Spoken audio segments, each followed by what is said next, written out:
Hello friends, welcome to Poonam Dua classes. These days, as you know, we are covering some important topics of literary criticism. In the same direction, this is the video of romantic criticism and we will talk about Wordsworth, Shelley and Coleridge. It is a quick revision of topics you have already studied in the classes of romantic criticism. आइए romantic criticism के बारे में थोड़ा सा जानते हैं कौन से एरा को स्टडी करना है हमें। रोमांटिसिज्म एक आर्टिस्टिक और literary musical and intellectual moment था that originated in Europe towards the end of 18th century and in most areas was at its peak during the approximation time period of 1800 to 1850। जब भी आप romanticism इस period के बारे में बात करेंगे तो we will always talk about lyrical ballad. Mention of lyrical ballad is must whenever we talk about romantic criticism. It was a volume of poems which was issued anonymously initially by Wordsworth and Coleridge in 1798.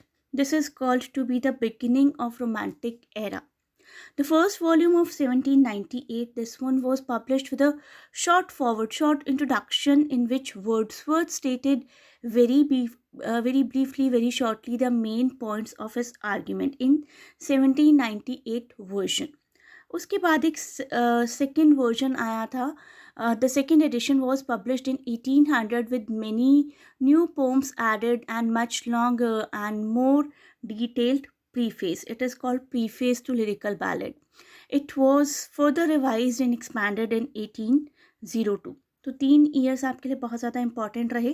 1798, 1800 second version with a preface and a revised and expanded version in 1802 with significant additions about the definitions of the poet and you can say universality of the value of poetry. अगर हमें romanticism को closely जानना है तो we really need to read this book. अगर पूरी book हम नहीं भी पढ़ सकते हैं एटलीस्ट कुछ कंसेप्ट्स को जान सकते हैं।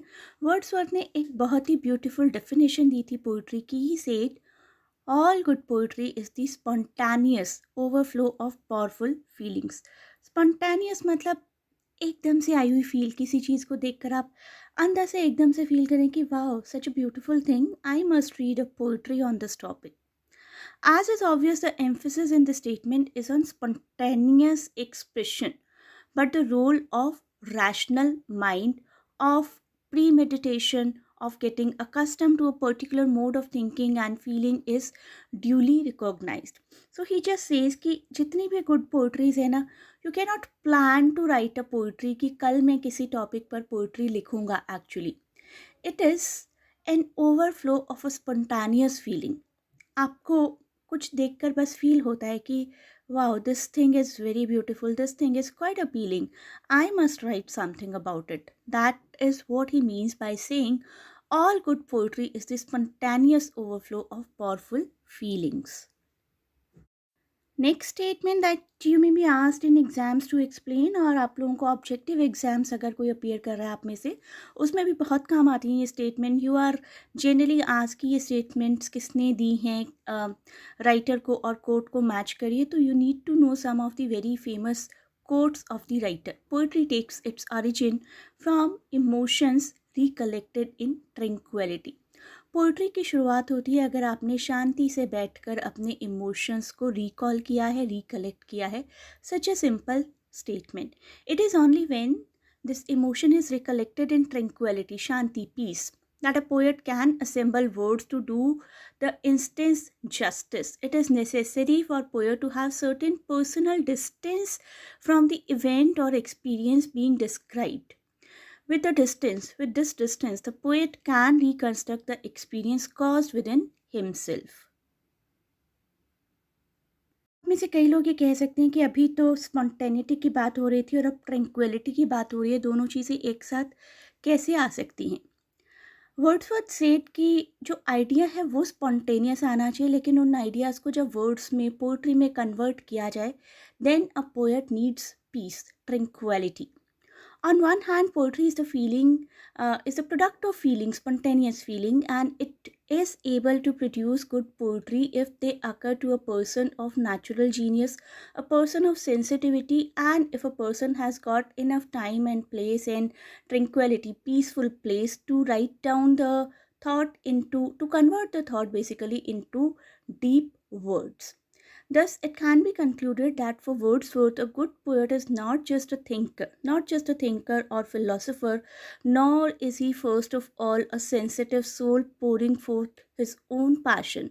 He is the one who can think of some idea spontaneously and can convert those ideas in tranquility into a beautiful poetry. Now we will take up some major critical work of Coleridge with special attention to his theory of imagination and his view of poetry. We are talking now about Biographia Literaria, which is a critical autobiography by Samuel Taylor Coleridge, published in 1817 in two volumes, and its working title initially was Autobiographia Literaria. In Biographia Literaria, Coleridge comments that the difference exists between these two terms, imagination and fancy. Coleridge इन दोनों चीज़ों के बीच में फ़र्क करते हैं और कहते हैं कि नॉर्मल पर्सनस इन दोनों को एक ही कंसिडर करते हैं, but Coleridge says that imagination is thinking creatively and applying the imagination to shape a new picture. It may be anything we can put our imagination to. It may be a picture of art, picture of building, picture of any kind of architecture, cooking, painting, carpentry, any work of art basically. Developing new creative things, new creative designs out of one's own imagination. And further, he divides imagination into two parts, primary and secondary. He says that primary imagination is available with every person. It is how everyone share and speak, talk about their viewpoints, imagine few little things. But secondary imagination, on the other hand, he says it is superior to primary imagination, and it is consciously used by some superior artists like poets or scientists. These kind of imagination can be used by writers in their poetries and stories and various fictions. So basically he is saying that fancy is the power of conception. सिर्फ आपका एक conception कौन सी चीज़ कैसी दिखती है. Fancy means a thing that is produced out of materials that already exists and combining different existing things, existing ideas. Fancy the power of conception and representation in artistic expression, such as through the use of figures of speech by a poet, that we can include into fancy. The primary and secondary imaginations do not differ from each other much.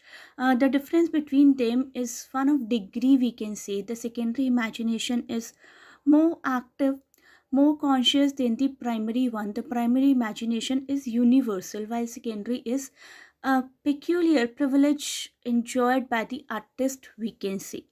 The distinction made by Coleridge between fancy and imagination rested on the fact that fancy was concerned with the mechanical operations of the mind. Mechanical operations, हमारा mind किस तरीके से through all the senses किसी भी चीज़ को perceive करता है. On the other hand is describe the mysterious power. The primary imagination was for Coleridge the necessary kind of imagination, as it makes images and impressions of what it receives through all the senses. It represents man's ability to learn from nature.